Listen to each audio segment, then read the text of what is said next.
Más allá de cualquier simpatía, hablar de las verdaderas causas del conflicto en Ucrania es referirse sobre todo a dos factores en concreto, factor económico y factor geopolítico.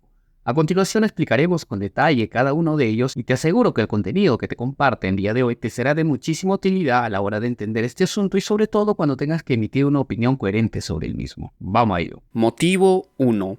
Nord Stream 2. El Nord Stream 2 es un proyecto de gasoducto submarino que conecta directamente a Rusia y Alemania a través del mar Báltico y que ha sido objeto de muchos cuestionamientos por parte de Estados Unidos. Pero para comprender la historia del Nord Stream 2 es necesario remontarse al proyecto original, el Nord Stream 1. El Nord Stream 1 fue inaugurado en noviembre del 2011 y consiste en dos tuberías que transportan gas desde Rusia hasta Alemania, evitando a Ucrania y a otros países de tránsito. Este proyecto fue diseñado para diversificar las rutas de suministro de gas y aumentar la seguridad energética de Europa. El éxito del Nord Stream 1 llevó a la consideración de un segundo gasoducto, el Nord Stream 2. El proyecto fue anunciado en 2015 y planeaba agregar dos tuberías adicionales al sistema existente. La empresa energética rusa Gazprom fue el principal promotor de este proyecto, en colaboración con otras empresas europeas, incluidas E.ON, Shell, OMV y Engie. El proyecto era muy esperado por Europa Occidental y Rusia, aunque su realización resultaba una pesadilla para los países de Europa Oriental, por donde actualmente pasa la red de tuberías terrestres que abastece de gas ruso a toda Europa. El país que más se beneficia de la actual red terrestre es, sí, Ucrania, país que recibe un pago derivado del gas ruso que pasa por ahí. Como podrán notarlo, este proyecto es muy beneficioso tanto para Europa, que tendría otro suministro barato y confiable de gas por mucho tiempo, y para Rusia, debido a todas las ganancias generadas de la venta del gas. No obstante, existe otro gran perdedor aparte de Ucrania y es Estados Unidos. Como lo podrán prever, a Washington nunca le convendría que la Unión Europea tenga una política exterior independiente y menos con una de sus principales trabas geopolíticas, Rusia. Una fructífera relación entre Europa y Rusia, sin tomar en cuenta a Estados Unidos, es una de las peores pesadillas para el Partido de los Demócratas. Es por ello que desde que volvieron al poder en 2017 con Biden, no han hecho otra cosa que boicotear el Nord Stream 2, el cual ya estaba en construcción casi por finalizar. Los intentos iniciales, es decir, no violentos de Biden y compañía, no dieron los frutos respecto al boicot. La misma Angela Merkel fue una de las más férreas defensoras de este proyecto, llegando a aseverar que, y cito, el Nord Stream 2 no es un proyecto bilateral ruso-alemán, sino un proyecto de alcance europeo, porque en él participan también empresas de otros países. Entonces tenemos que Europa Occidental parecía no encontrar ningún motivo razonable para oponerse a este proyecto. Por ende, la tarea de Biden y su pandilla estaba en darles a los europeos un motivo irracional, por supuesto, ya que coherentes no había para oponerse masivamente a esto. Una bomba en lo más profundo de la subjetividad, un psicosocial que no dejara dudas de que Rusia es la mala de la película y que había que prohibirle todo lo que fuera prohibible. Al respecto, cuando una periodista le preguntó a Biden cómo haría para oponerse a un proyecto que era entre Alemania y Rusia, Biden respondió: entonces ya no habrá un Nord Stream 2. Le pondremos fin. Pero, ¿cómo hará eso exactamente, dado que el proyecto y el control del proyecto están bajo el control de Alemania? Lo haremos, te lo prometo, podremos hacerlo. Le aseguro que lo haremos. Seremos capaces de hacerlo. Y efectivamente, tenía razón. Revisaron los archivos a ver qué podían encontrar para luego fabricar algo a partir de eso.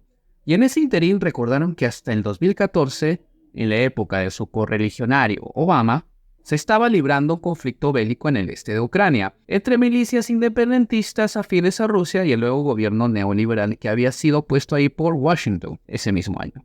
Si quieres saber más de ese conflicto, aquí te dejo el link de un video donde explico con más detalle ello. Solo quedaba entonces reavivar las llamas de ese conflicto y acusar, con pruebas o sin ellas, a Rusia de cualquier crimen de guerra para luego ponerle sanciones de todo tipo, incluyendo, claro está, la cancelación del Nord Stream 2. Biden y su camarilla confiaban mucho en el poder mediático que tienen para manipular a la población.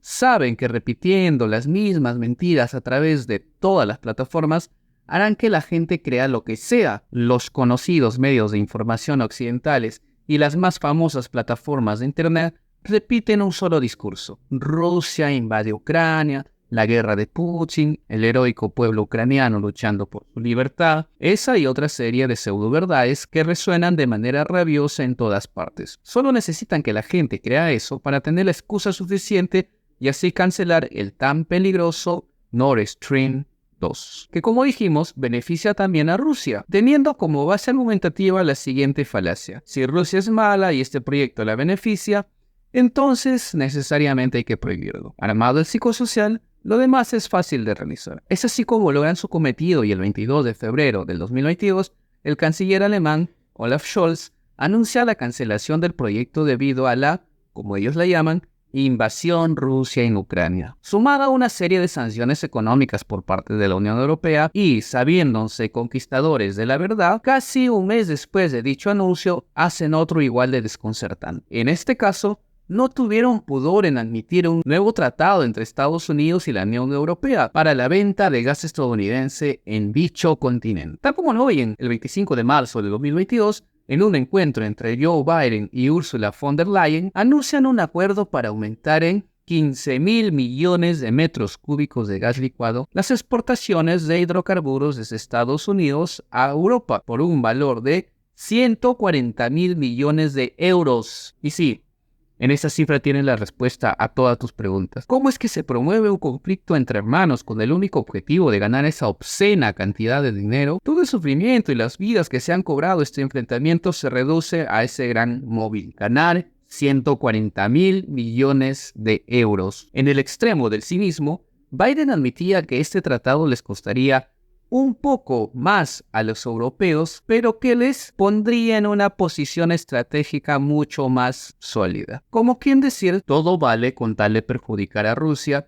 y no importa si el costo final recae en el europeo de a pie, que ahora tendrá que pagar un 40% más por gas, gracias a este brillante nuevo acuerdo, muy conveniente para las empresas estadounidenses petroleras, las mismas que, por cierto, como sabemos, han incrementado su producción gracias a esta contaminante técnica del fracking. Tenemos entonces la principal causa del conflicto: impedir un negocio multimillonario que convenía a empresas europeas y rusas, y de pasada al pueblo europeo, ya que el ciudadano común y corriente pagaría menos por gas, con tal de perjudicar a Rusia y ser ellos, los Estados Unidos, quienes le vendan ahora gas a Europa a un precio de locura. Y al igual que con la gran mayoría de conflictos humanos, por no decir todos, este también tiene un móvil económico-político. Motivo 2. Decadencia occidental. Por otro lado, lo que estamos viendo en Ucrania también es uno de los últimos intentos de Occidente, encabezado por Estados Unidos, de mantener su estatus de dominación mundial y de imponer el neoliberalismo como la única ideología posible de ser admitida en el mundo. O en palabras de un conocido neoliberal, Francis Fukuyama, el fin de la historia. Es decir, con la caída de la Unión Soviética, ahora supuestamente todos viviríamos como estadounidenses para el resto de nuestras vidas,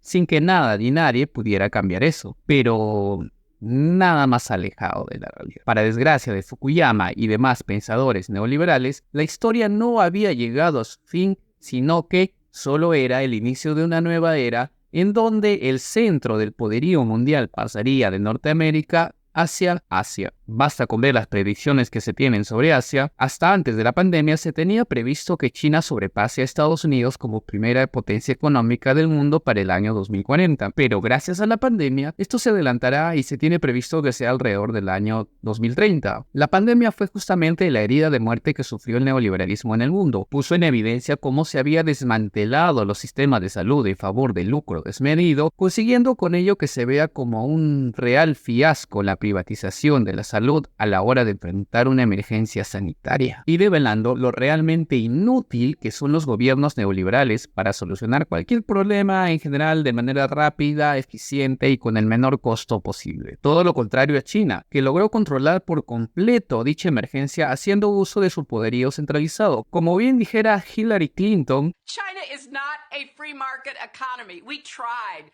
We let them into the World Trade Organization. We sent our businesses over there. We made trade deals. They are a controlled, top-down economy. You will never compete and win against them unless you take back the means of production. No podemos competir contra una economía centralizada. El siglo XXI, entonces, será el siglo en donde las grandes potencias asiáticas, encabezadas por China, serán el eje del capitalismo mundial. Un capitalismo ya no neoliberal, sino siguiendo lo que Xi Jinping promociona como el modelo chino, que no es otra cosa que el pragmatismo de Deng Xiaoping. No me importa de qué color sea el gato, si puede cazar ratones, es un buen gato. En términos más aterrizados, que cada país viva según su cultura y sus propios principios. El mundo multipolar. En Asia, en otras palabras, estará a la vanguardia de la civilización mundial en esta etapa de la historia humana. Partiendo de este marco, ¿qué papel juega Rusia en este nuevo contexto? Rusia, en sentido hegeliano, diremos que está del lado correcto de la historia. ¿A qué nos referimos con esto? Que Rusia está batallando por la construcción del futuro. Cada cambio de época, como bien lo saben todos los que conocen de historia, implica mucho derramamiento de sangre, guerras, masacres y conflictos que se desencadenan por todas partes para enterrar al viejo sistema y dar a luz al que viene. Países como Rusia, China e Irán, todos asiáticos, son el futuro porque apuestan por lo que se ha llamado el ya mencionado mundo multipolar, mundo donde no habrá una sola potencia imponiendo sus valores a los demás, sino que tendremos potencias regionales que mantendrán o reavivarán sus viejas religiones desprestigiadas por la expansión del marxismo en el mundo entero en el siglo pasado y sus milenarias culturas revaloradas y mostradas con orgullo ante el mundo. Algo de esto ya lo había mencionado Samuel Huntington en su libro Choque de Civilizaciones y lo explica de una mejor manera el historiador británico Eric Hobsbawm en el libro Guerra y Paz en el siglo XXI. Tenemos entonces que la guerra en Ucrania, al igual que lo fue Siria hasta hace pocos años, es un capítulo más en la lucha geopolítica entre Occidente y los no occidentales, de cara a la construcción de un nuevo orden internacional. Todo lo demás es propaganda barata, destinada a justificar intereses empresariales de los más despreciables y con el objetivo de mantener a Estados Unidos en el centro de la hegemonía mundial. Resumiendo, el principal factor es el económico. Por los miles de billones de euros que se juegan por ver quién le vende gas a Europa y como trasfondo de todo esto, sin que los mismos autores lo perciban la gran mayoría de las veces, está la lucha por mantener o establecer un nuevo orden mundial. Las piezas se acomodan, las potencias hacen sus jugadas, los millonarios siempre ganan y son los pueblos los que sufren la tropelía de una guerra que no buscaron pero que está lejos de librarse de ella definitivamente. ¿Y tú qué opinas? ¿Te parece coherente y realista este análisis? Escríbeme tu opinión abajo en los comentarios y si te gustó, apóyame suscribiéndote a este canal para seguir subiendo más videos como este. Nos vemos la próxima.